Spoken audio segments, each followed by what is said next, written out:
All right, we're back. We were having some technical difficulties. It was saying we were having low internet connectivity. I think everyone's on the internet today because they're bored. I'm going to just adjust this. Hopefully this will be a little smoother now. We were having some trouble earlier with the internet. And so I kind of disconnected and signed back on. So sorry about that.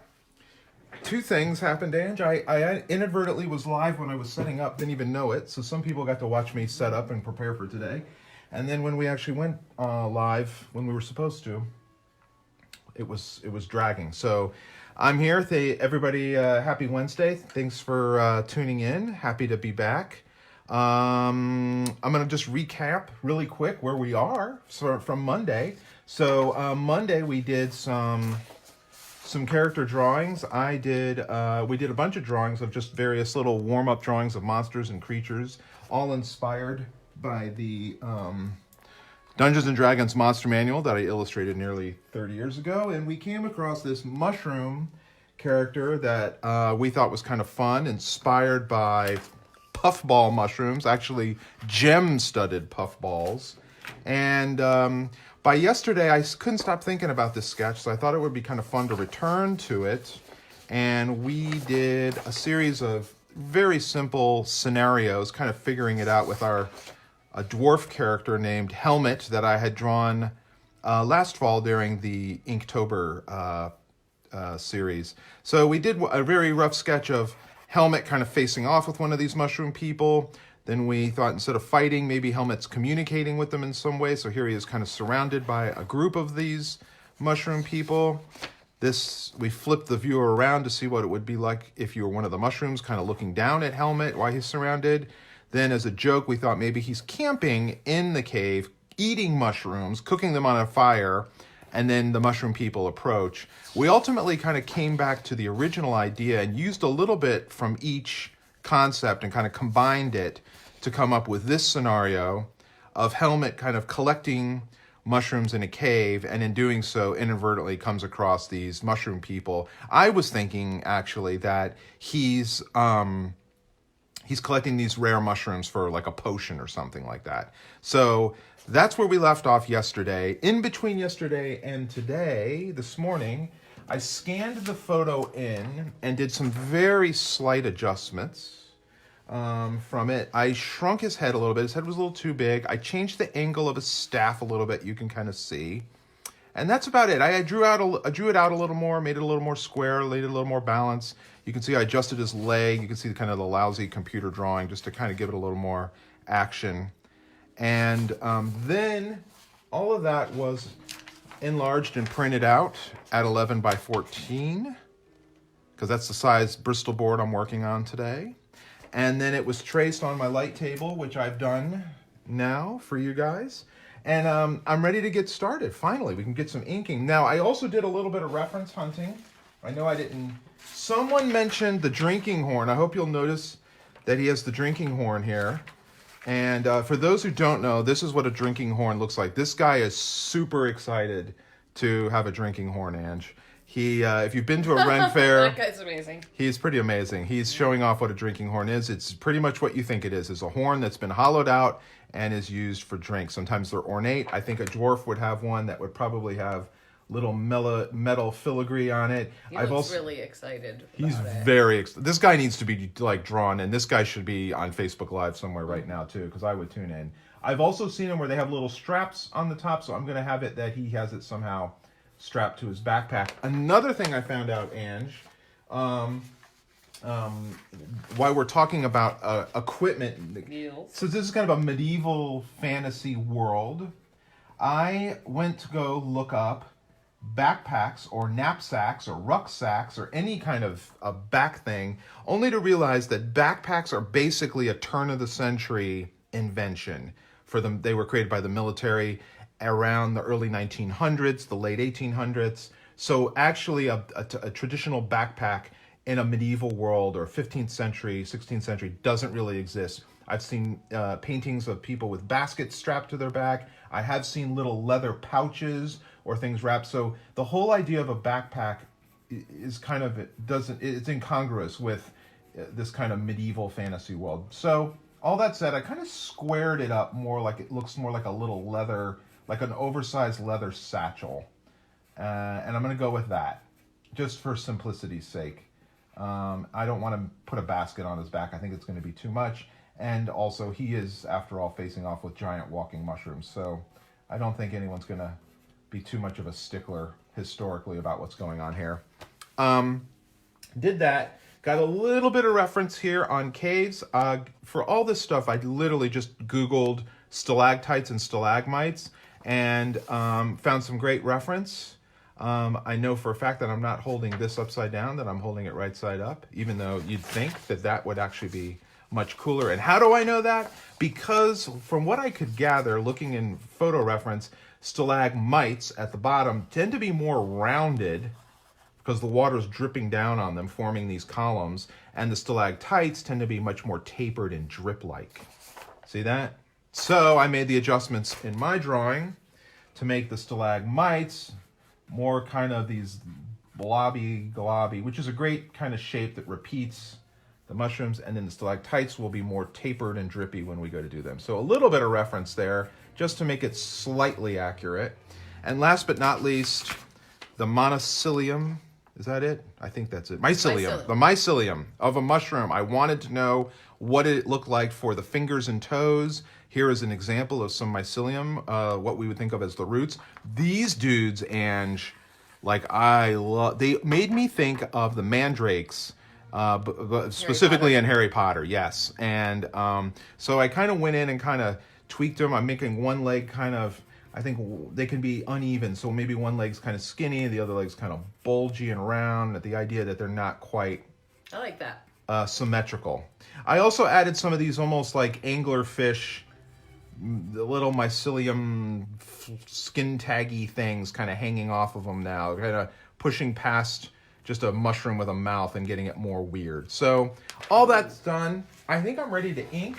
I've transferred the drawing. I've traced it, refined it a little bit, and I ink with a variety of instruments, but my favorite instruments are these precise pens that Pilot makes. I have been drawing with these since high school. I love these pens. Again, like the pencil, this is a thing I can buy in a drugstore or Staples. I buy them by the box. I go through them. Don't fly with them. They never make it on the plane. The pressure, cabin pressure, always causes them to explode. However, I love the V7, which is a fine, and I love the V5, which is an extra fine. And they're ballpoint pens. The ink is permanent-ish. I wouldn't watercolor on top of these. These are meant to be pen and ink drawings and pen and ink drawings only. If I was going to put watercolor on them, I would use dip pens. And so I usually start with an outline in the bold. I'm going to focus on the dwarf. He's kind of the most important thing. And if I blow it, which I might, I will stop and fix them. So I use kind of a sketchy line. Your head's in the way, Ben. Is that better? Let's see. My head may go in and out of frame. I was talking to Dave Peterson last night about this, and so the truth is, when I'm inking, I actually take my glasses off, and I'm usually like this close to the board when I'm doing the detail. So I'm kind of drawing in an unnatural way today for sake of demonstration.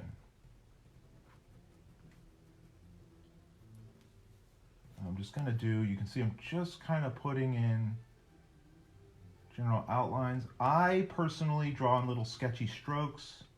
Everyone's different. I like that kind of sketchiness. And I'm just working my way kind of through the main parts.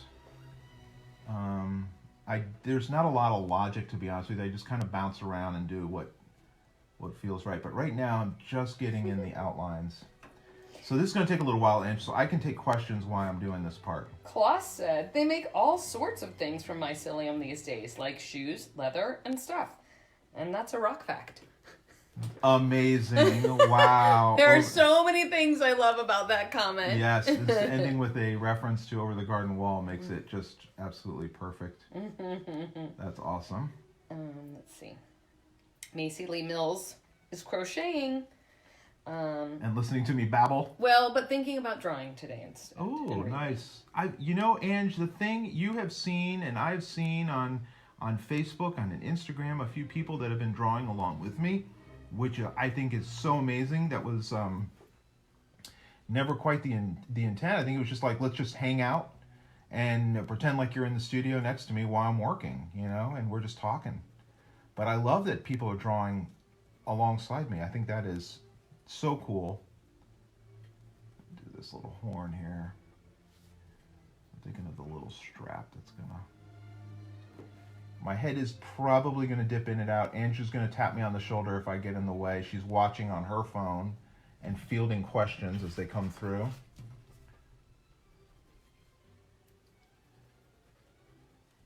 So if you guys have any questions, feel free to lob them in and I will share them. And I'm always amazed that you can talk and draw at the same time. You bring up an interesting point, which is I'm not, to be honest with you, I'm not concentrating that hard right now. The ditch digging is done. Even if I was painting this, there'd be some color stuff I'd be thinking about. But even if this was being painted, Ange, I would have done a color study, a little color map before I started, just so I kind of had an idea where I was going. I think the only thing that's interesting, I haven't done pen and ink in probably a week or so, so I might loosen up as I go along. Did you say anything about the elbow touching that little roll there? Yeah, there's a little bit of a tangent. See that you can see that the roll is kissing the elbow. I could bring the elbow in more. We'll fix it. Yeah. We'll fix it. It's a thing that needs to be You can addressed. make There's going to be multiple. Smaller, or use your little whiteout pen. I'm going to use the whiteout pen, and we'll get to that. I think it's good to show that's this. I never get this stuff. I never ink it perfectly. There's going to be whiteout, a lot of whiteout involved as I go along here today. Tamisha Finley Mitchell asked, do you ever worry about losing some of the life of your drawing when going from sketch to your finished drawing? Yes, absolutely. I think about that, but I feel like that it gets its own. This kind of, again, like if you look at it up close, especially like the dwarf, there's not a lot of detail in the dwarf. There's a sort of like guidelines. This guy has a little more detail, so that's going to force me to have to do a lot of redrawing when I get into there.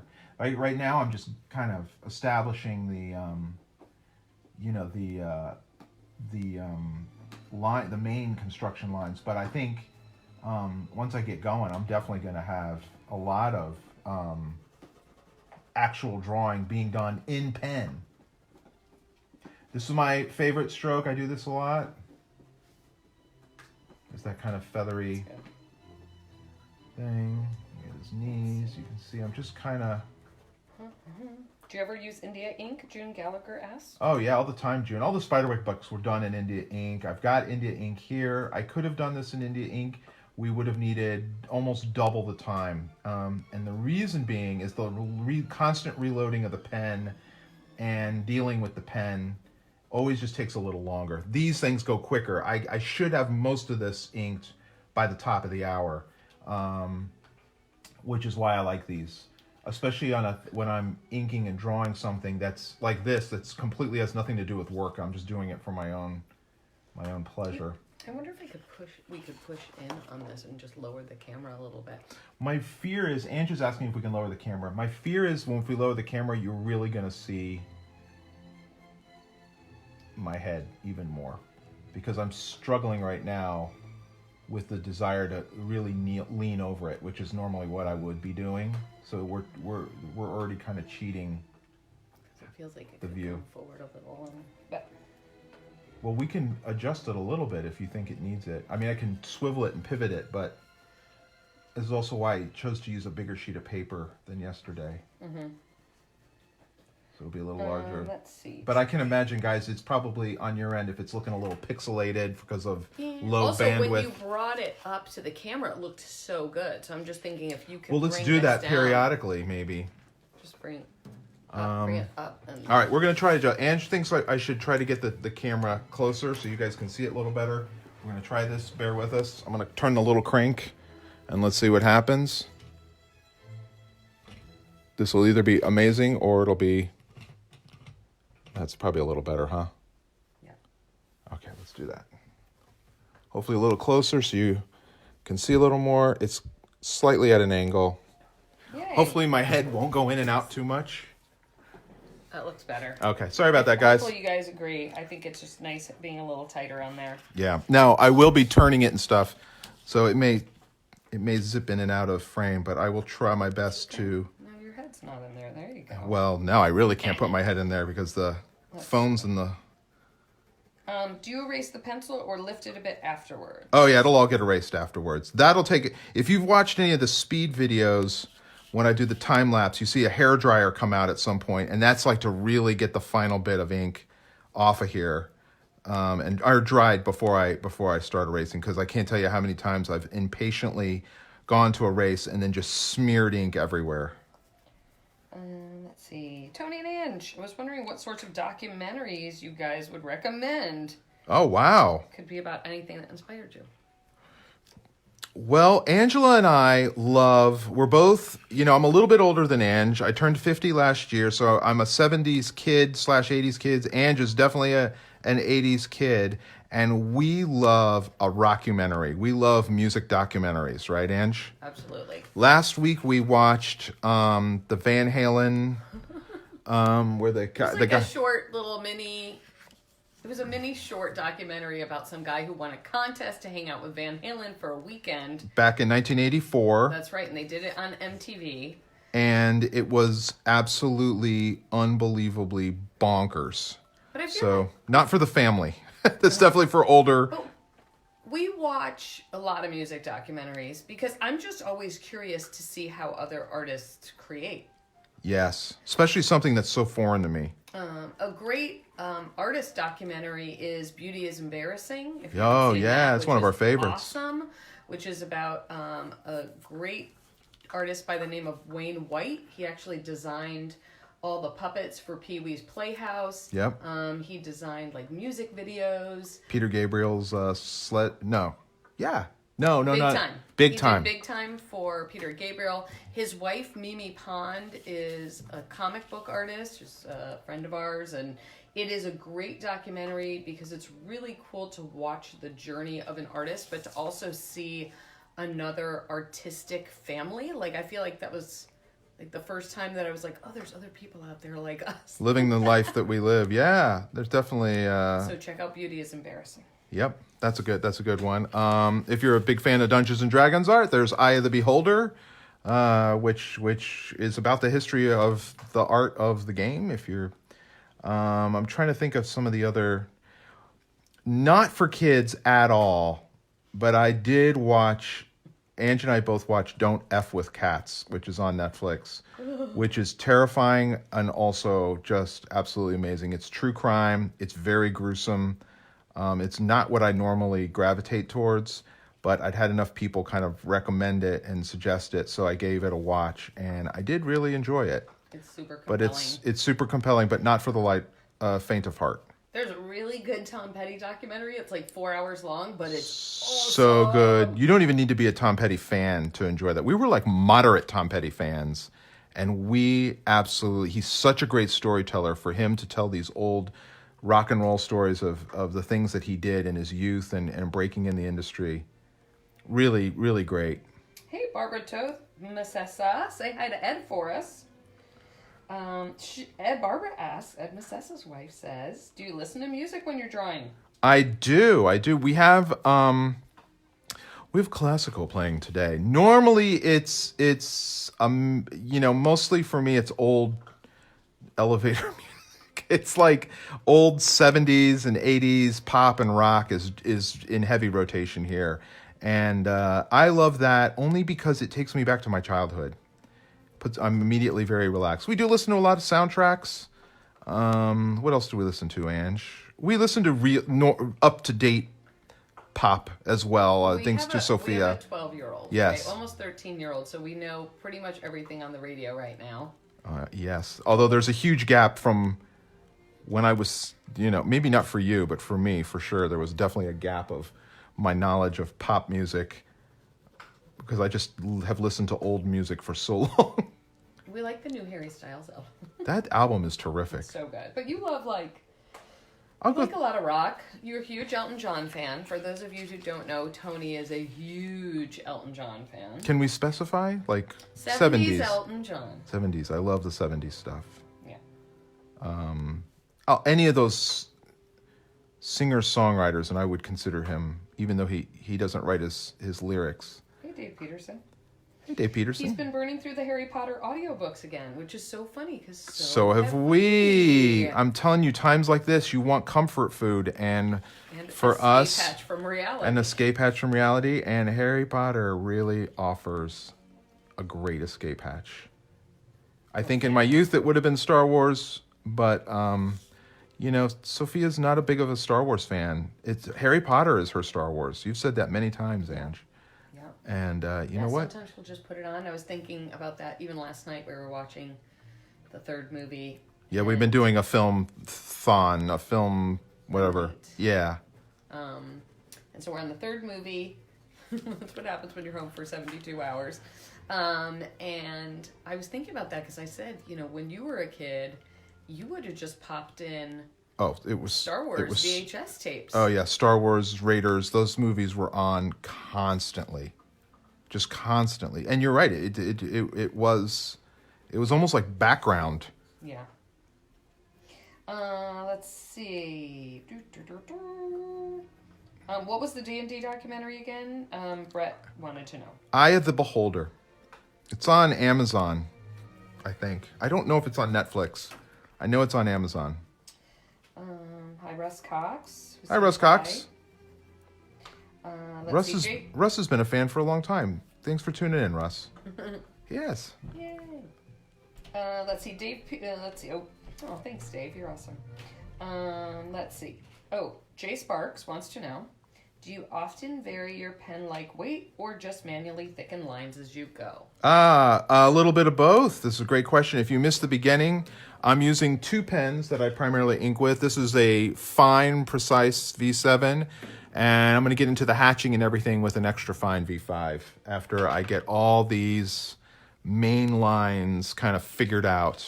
It's almost like a coloring book. But you'll notice actually like the dwarf's eyes, all that little delicate stuff on his face I've left. I'm going to do that with the finer tip. Same thing with the mushrooms. I went to go ink these mushrooms with the thicker pen. I probably could, but I'm going to do it with the finer one. So right now I'm just establishing all the contours with this. And you can see I'm using almost like a sketchy. Ange, I had a professor in art school who discouraged us from doing this line. This is probably when I started doing this hatchy stroke. He wanted us to do, this.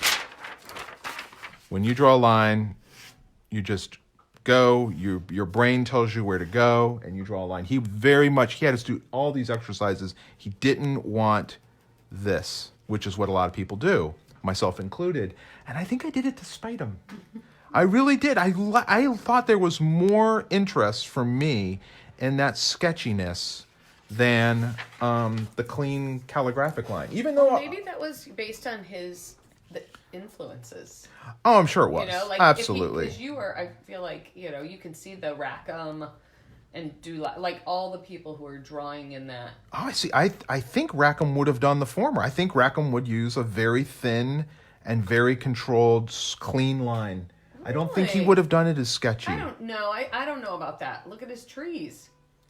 I feel like there's a lot of that in his trees. Yeah, you could be right. I don't know. But as I've gotten older, I've really... I was talking to a friend the other day about favorite Disney movie. I love the old Disney movies, the ones I grew up on, and the ones that obviously came before my time. And the late 1960s Disney movies are my favorite. This would be like Robin Hood, 101 Dalmatians, Jungle Book, And the reason I like them, I think, so much is because they were not inking the cells. They were just, I believe, copying or Xeroxing the pencil lines onto the acetate and then painting it. So you got this great sketchy drawn quality, which I just loved. Speaking of sketching and drawing, how are you keeping your hand? Bailey asked, how are you keeping your hand from smudging the ink? That's a great question. I don't even think about it anymore. I should be drawing from because I'm right-handed, I should be drawing this way across the board. But I'm not. As you can see, I started in the part where my hand is going to just sit and smear all day. I think the ink just dries. I'm also using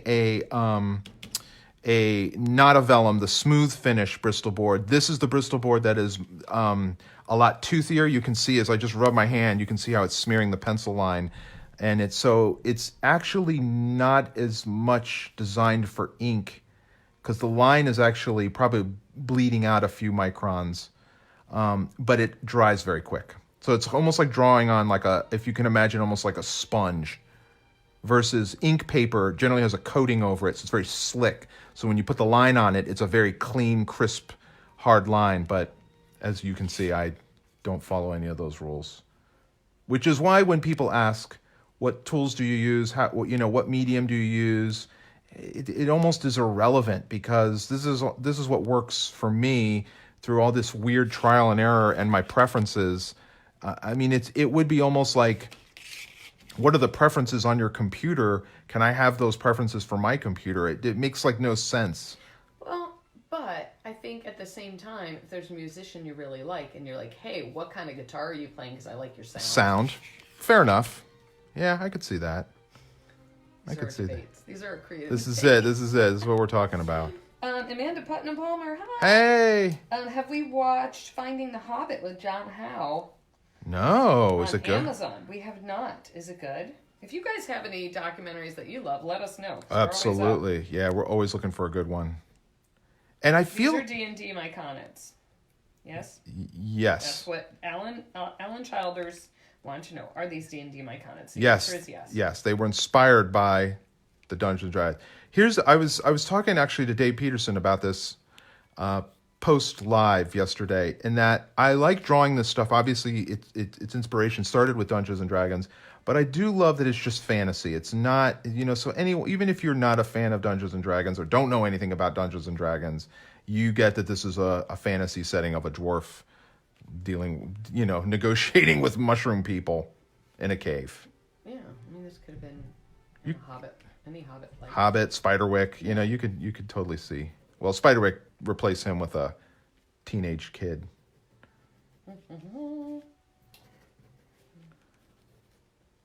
Saying the lines aren't really reading super well. Can you post the photos sometime later? Oh, yeah, I'll scan it and everything once it's done. But you can see I'm just building up here.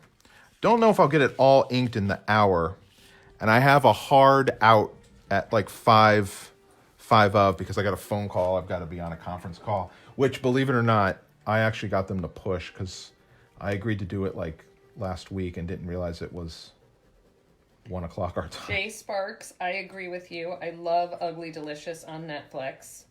I'm a total foodie, and I love watching David Chang. I think he's so cool, and he talks about those food. are great. Yeah, he's just so passionate about food and exploring his craft. I love it. I do too. It's the funny thing I was going to say was that I feel like when Netflix first started, so rewind maybe 2 years ago, it was so much easier to find good content. I felt like there were less things maybe, and so it was a lot and it was if you liked this, you'll like this. And now I feel like there's just so much. I don't even know. It's so hard to just wade through it all. I fear that's going to be what it's going to be like now. Just multiply that by more streamers and... Any chance of making a poem book a la Gashley Chrome Tinies? Oh, wow. That would be amazing if I was good at writing poetry. But I am not. I am actually horrible at writing and rhyme. I am the I'd have to do it with someone else. Angie's actually really good at writing in rhyme.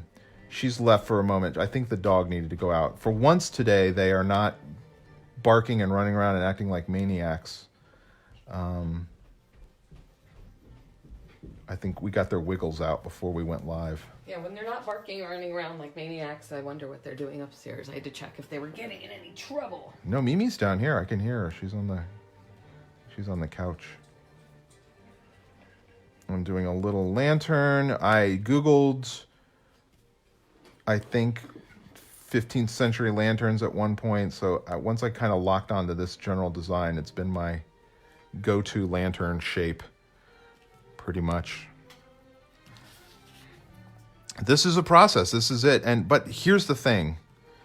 This is not work. I am absolutely just enjoying all of this right now as I'm kind of going along. This is like pure bliss for me because we've done all the homework. We figured out the scene. We've composed the scene. We gathered a little bit of reference to make it just give it a little bit of realism. And now I'm just enjoying drawing. Do you have to go for a walk, Pippin? Oh, there it is. Come on, buddy. No live stream would be complete without the dogs going nuts.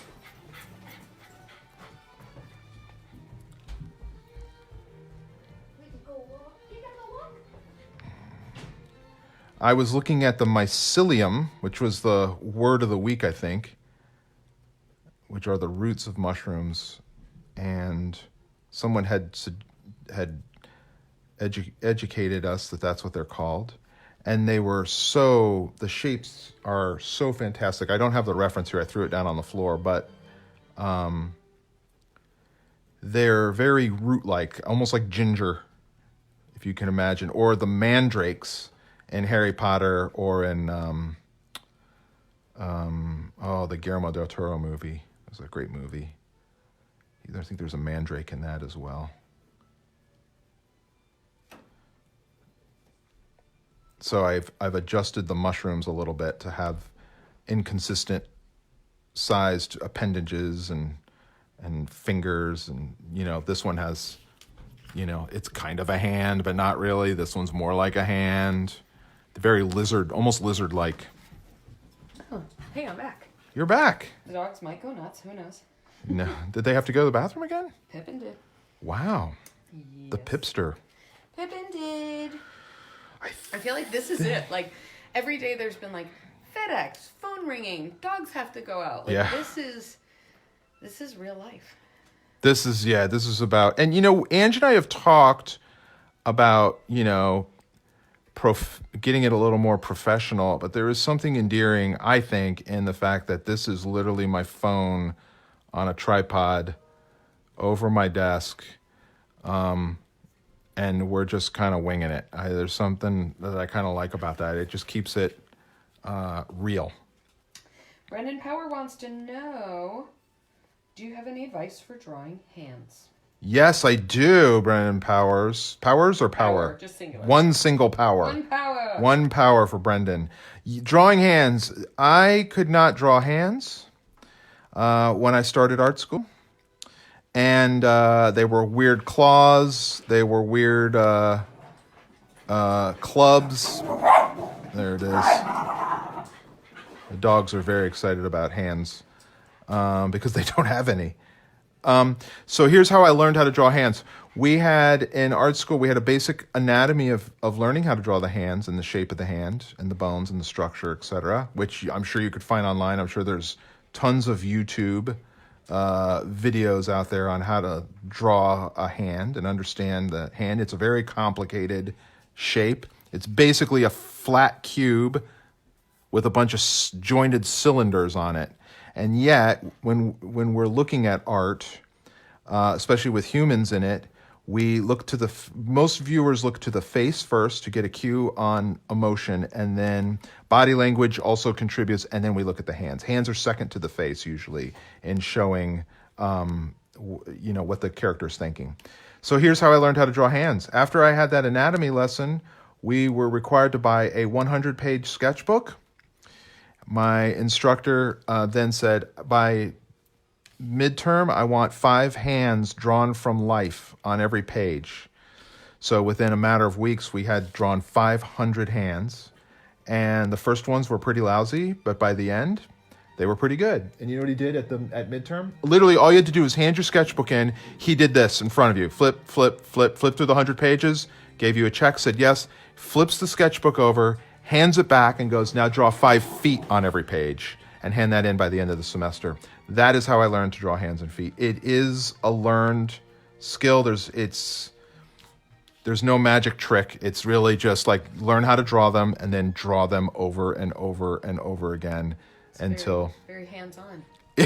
very hands-on approach for learning to draw hands. I couldn't have said it better, Ange. Hope that answers your question, Brennan. A nice long-winded answer. We actually suggested that. We had a really great intern working with us at one point, and she wanted to be a comic book artist, and Grace Desmarais, and she came home here to the studio one day, and she said, I've spent 4 years in college trying to be an artist, and I don't know how to draw hands. And you did the exact same thing with her. You sent her home with that Bridgman's Guide to Anatomy. Yeah, Bridgman's was one definitely we used. We'll do that maybe later in the week. We've been talking about doing books that were hugely influential to me. That's definitely one of them. We can do that. Maybe we'll do that tomorrow. I'm doing a few here, and then I want to get in before we call it a day, because we got a good 20 minutes or so. I actually want to get into some of the detail work too, Ange, so they can see how I hatch. You could probably push in on that point too. Yeah. I'm just doing some little, it's very broken lines, just kind of roughing out these mushrooms.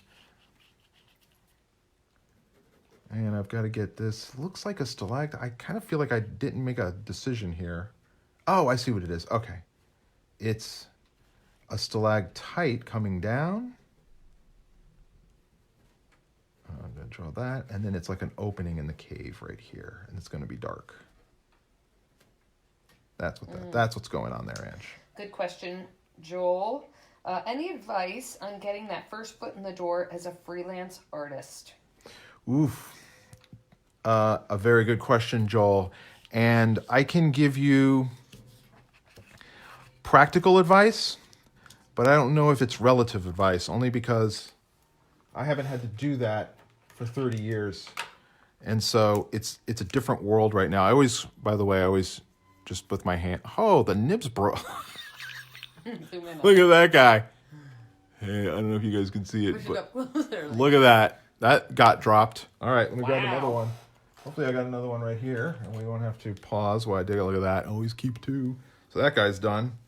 Try it again. There we go. This guy's straight. So I always take it. I just rub it. You could use a tissue or whatever, but I always just rub it between my fingers, get the extra ink off so I get a nice clean line. This will be dry within seconds because of my body heat. I'm going to have to... My head's going to be in the way. I'm sorry, guys, because I have to do it for this part.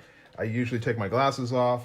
Here, push this in more, maybe. Well, hold on. Let me just get in. I got to do this. I know you're just looking at the back of my head. I know. I have to do this part up close. I just need to. Getting your first foot in the door as a freelance artist. That's the question. I feel like the thing... See, that's all it was. It was just to get his eye and the bag under his eye right. That's all. I wanted to get it just right. I'm going to struggle with this because I'm so used to being so close to this. The thing that we didn't have was the internet. Is the internet and social media. Yes. And I feel like that is such a huge tool for artists to be discovered. I mean, me personally as a writer, I go and look for illustrators on Instagram. I surf hashtags and I look on Pinterest boards with new artists that I am not familiar with. Yep. And that's a great way because that used to be kind of pounding the pavement with your postcards that you sent out all the time. Yeah. You would just be... You'd send out samples. Sending out samples. To art directors. Yeah, sending out your portfolio. Yeah, but when I was... Also, what are you looking to foot in the door as a freelance artist? For what? Joel, what are you looking to do? Yeah, tell us what it is. Is it gaming? Is it children's books? They're kind of different worlds now. I mean, I'll also bear in mind, Joel, when I was getting out of art school, the most viable biggest market was editorial. Coming out of school in the late 80s, early 90s, that was what everybody. That's All what the magazines used illustrators. They used illustrators all over the place, from Entertainment Weekly to, Rolling Playboy, Stone. Rolling Stone. There was tons of magazine illustration work out there, and it paid really, really well. And that doesn't even exist anymore.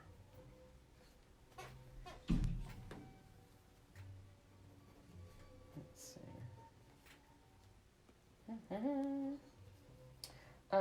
Any advice on drawing emotions on characters' faces Yes. and creature? Look in the mirror and look at what your face is doing. I mean, again, there's online references, I'm sure. You can type in, angry face, happy face. The trick is never the really simple.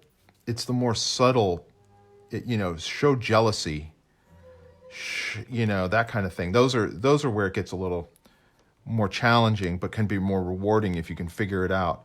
But as far as, I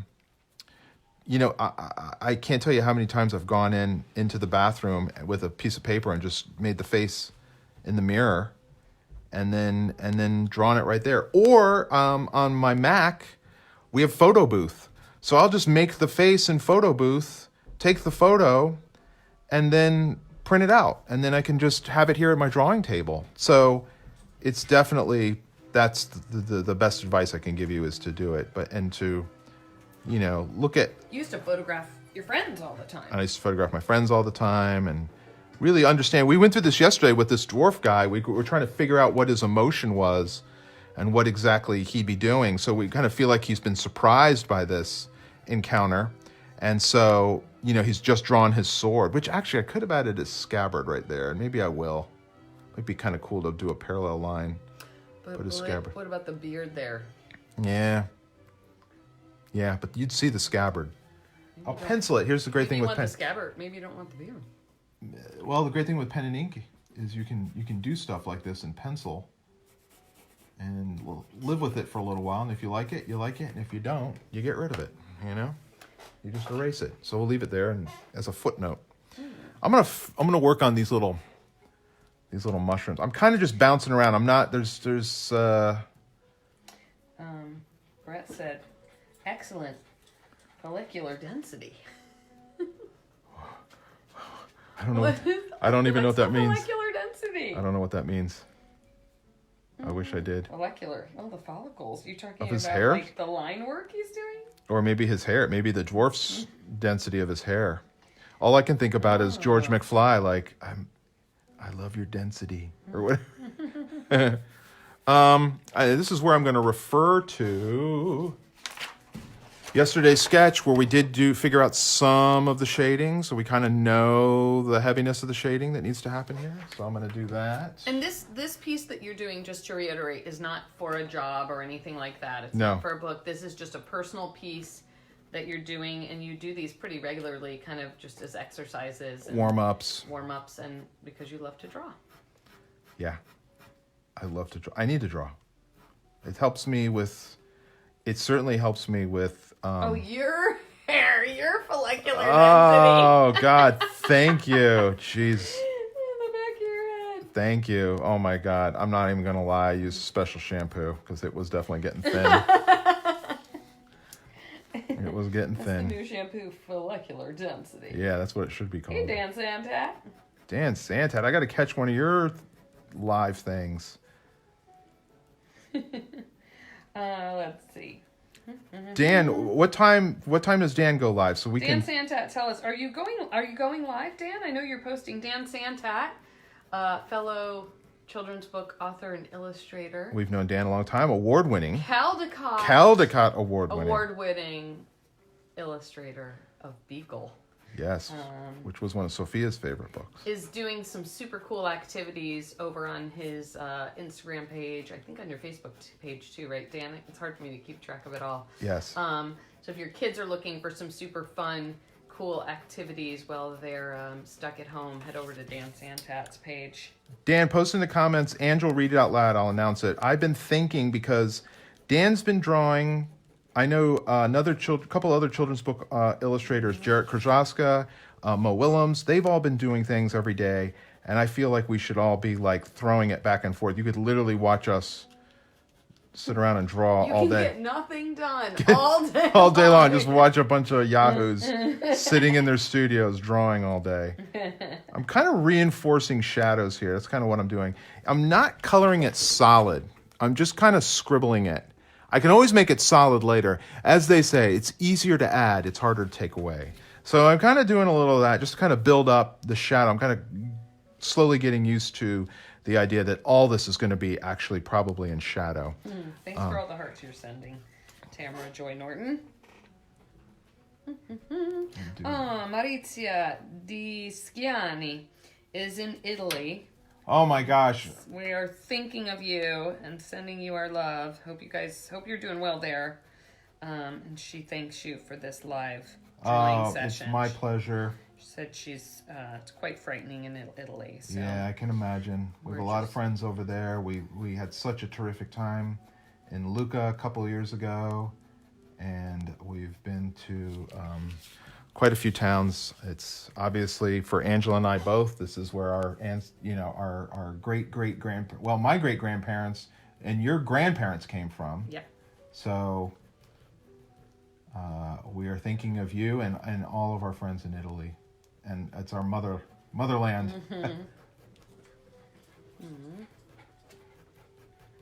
I'm going to talk a little bit about my crosshatch technique. I've been crosshatching a lot for many years. I do a kind of a contour. I think I missed that. I'll do it on something else. And then the other thing is there's light beams probably coming out of this, so I could also do things kind of in the same angle as the light. There are probably masters of crosshatching that will tell you certain ways to crosshatch. I am not one of them. I just tell you what works for me. And I worked through emulation, so seeing crosshatching that I liked and then figuring out how they did it. One of the biggest influences of how I crosshatch was Maurice Sendak, and in Where the Wild Things Are, I absolutely loved his technique, and there's a lot of Sendak in the way I approach these things. Let's see, Kim Borchardt. Apologies if I'm not pronouncing your name correctly. Wants to know if you have any tips on how ink drawings don't get static when you put shadow in. How ink drawings don't how to make that, I guess how to keep them lively? Yeah, well, that would be, I think your best bet is Kim. It was Kim? Yeah. Is at this stage, when you're at this stage before you go to final, figure out where your blacks and your darkest darks are going to be and keep them moving. You know, I mean, if the aim bit, so it's like a circle, so we're going to have some darks in here, we're going to have darks here, darks here. He's going to have darks. So keep your eye moving around the image. And I think yesterday we determined that his sword will be the darkest dark around the lightest light. So our eye's going to go there first when this is all said and done. At least in theory. That's the theory. So I'm just kind of bouncing around, but this is kind of true to how I work. I kind of just move around. I'm going to take a break from him and move on these little mushrooms. Carol Carter Justice. What's the story behind your bracelet? Oh, this. Did Soph give me this? I think I feel like we always get bracelets when we're down in Florida. Yeah, I think usually. Soph. It's because Tony's a Scientologist. No, I'm just joking. Oh my god. Oh my god, amazing. No, our daughter. I think Soph has given me lots of little bracelets and stuff, and so I've worn them for a while now. But that's it. Just a friendship bracelet from Soph. All right, I'm doing very little tiny ink drawings of the mushrooms. When are you starting the Win a Daily Drawing from Tony contest? Who knows? It might get crazy. We'll see what happens. Ooh, maybe at the end of each week, do something cool. Yeah, we'll figure it out. Fun. We're all kind of in this together. We're kind of making it up as we go. Listen, the question is, how many rolls of toilet paper do you have stashed at home? Maybe we can work out a We'll trade. trade art for TP. Yep, exactly. We'll draw for toilet paper. That's where we're at right now. That may be where we end up. Let's see. Jeremiah says, I gotta be honest, my hatching's gotten better in recent months from emulating yours. Oh, that's awesome. I'm telling you, I encourage so many young artists to copy. That is how I have learned everything. I work at my own speed then, and I'm just looking at it and studying it, and that's usually where you see. And I still do that to this day. I still will look at an artist's work and maybe do a quick sketch or a study of how they thought. If you have any questions, feel free to post them. Tony's pretty good about talking and drawing at the same time. Really good. I like those little mushrooms. Yeah, just getting them in there, just kind of finding little shapes and doing the little tops, the little caps. It's very Bob Ross.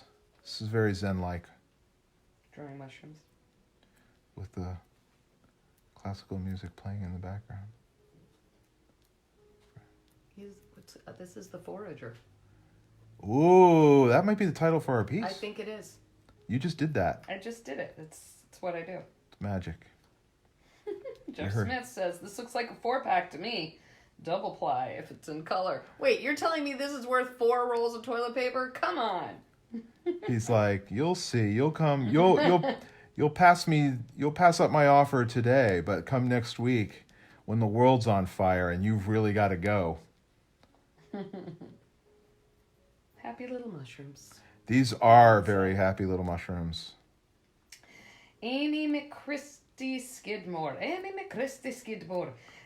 says, you seem to bounce ideas off each other as you go. Do you do this a lot? All day long. Yes. All day long. All the time. Yeah. You're drawing and you're like, what do you think of this? And I give you feedback. And then I'm writing and I'm like, what do you think of this? And you give me feedback. And then I'm cooking dinner. I'm like, taste this sauce. What do you think of this? And you're like, needs more of this. I very rarely do that. It's true. I value my neck. No, it's but I do, I can't tell you guys how many times. Normally we'd be on vacation this week, right? Spring break, like so many of you. And we're in a pool. Cut to Ange and I in a pool. And we're just like, hey, I got an idea for a story. What if this happened? And you and I are just sitting there talking about it in the pool with drinks with umbrellas. And, that's it. It's constant. What are the hinges on your on the edge of your table for, these two guys? These are old wing clips. I'll show you. That can be removed and added. So just big old, heavy-duty wing clips. They are there now because what I tend to do is, let me grab a sheet of paper.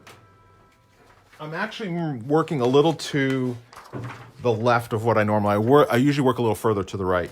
But I just do this. That's it. I just tuck them in. Oh, a ledge. It's like a little ledge. DIY ledge. DIY ledge. It's not going anywhere. I used to just set it in the glass because the glass has a little bit of a lip, but it doesn't take much to knock it loose. But with these, it ain't going anywhere. So there it is. Yeah. I've had this drawing table since college. It was from my job that I was an intern at. I was actually, little known fact, I was an intern at the Macarthur Foundation. Now, many people, when they think of the Macarthur Foundation, they think of MacArthur grants, which they give to artists and poets and writers and things like that. I was not with them. I wasn't involved with that. John D. MacArthur also owned a ton of land down in South Florida. As a matter of fact, he was in talks with Walt Disney to possibly put Disney World and the Magic Kingdom down in South Florida, and it never happened. But that's how much land he owned. Anyway, I drew maps and worked on presentations for land developers all through my years of art school. And made many photocopies at your place. Oh my God, I had a giant, guys, there was literally a color copier in my office. And I put it to great use. It was pretty amazing. It was very hard to leave that job, Ange. I'm checking in on you what time your call is. Oh yeah, we're coming up on it, I'm guys. just going to check your email, make sure we don't have any. I have a call at 2:00. It is with some Hollywood screenwriter. I wish I could tell you what it's for. I don't think you have to think that hard to figure out what it probably is for. And just checking to see. These things classically get postponed or delayed right at the 11th hour. So I'll have her check. Is it still on? It's still on. Okay. Yep, you're on in 3 minutes. On in 3 minutes. So that's going to be me bidding everyone a farewell for today. I'm going to finish the mushroom bag here. Just as I felt like Mushroom bag. I feel like I'm just now getting my mojo, Ange, too, after inking What's that little mushroom bag? bag. It's all about that little mushroom bag. Deanna says, search for Wandla? You never know. All right, guys, we'll tune in. Let's do it again tomorrow. I'll be here. Same time, same channel. Thank you guys for tuning in. Be well, be safe. We'll see you tomorrow. Stay healthy, friends. Stay healthy, guys. Hang in there.